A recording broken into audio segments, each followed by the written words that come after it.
Hello guys, it's Juan at samahan niyo ako mag-hunt ulit dito sa Olis. Bagong restock sila dito guys ng mga 2-packs na premium line. Meron din ditong bagong release ng Corvette na sobrang classic talaga. At syempre itong kay Toyota. Nakachempo din tayo ng Dart Challenger at itong van. So sa mga oras na to guys, itong tatlo pa lang nakukuha natin. Pero syempre mag-check pa rin tayo. Do-double check lang natin baka may ma-missed out tayo. Karamihan kasi sa mga to guys, meron na tayo from the previous hunt natin dito.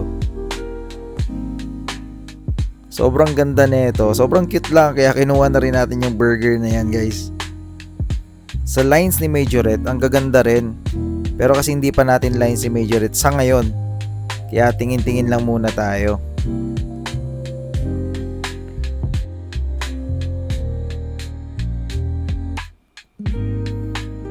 Naalala nyo ba guys yung inahunt nating McQueen galing sa series na to? Mukhang bago tong stock guys pero wala talaga siya. Sobrang hirap talaga niyang hanapin.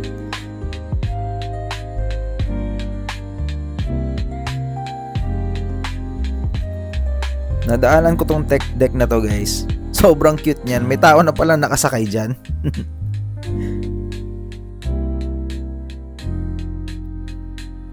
Sa ngayon guys, ito muna yung mga nahunt natin. Binayanan na agad natin yan at alam niyo na yung susunod guys.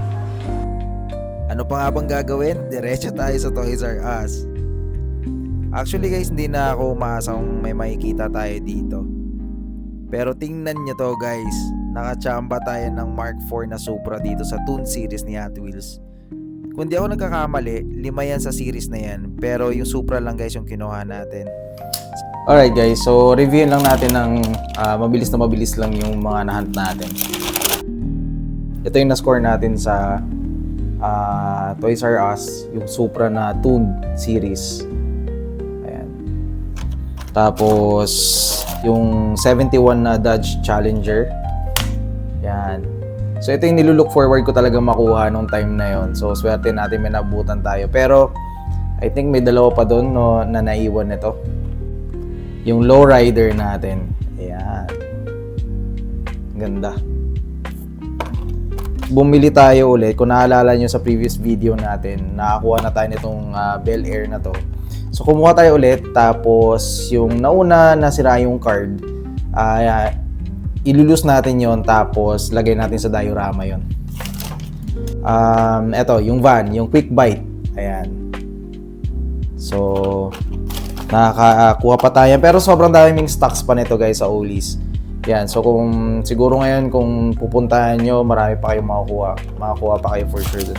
And lastly, eto, so Bands of Steel, no? So marami nang nagko-collect nito kahit fantasy car siya kasi sobrang cute lang. Tapos ayun nga, may burger at fries. So ito yung fries nasa harap. Ito yung burger, karga-karga. So, yun lang guys sa ngayon. Abangan nyo yung iba pa nating hunt. Happy hunting and God bless.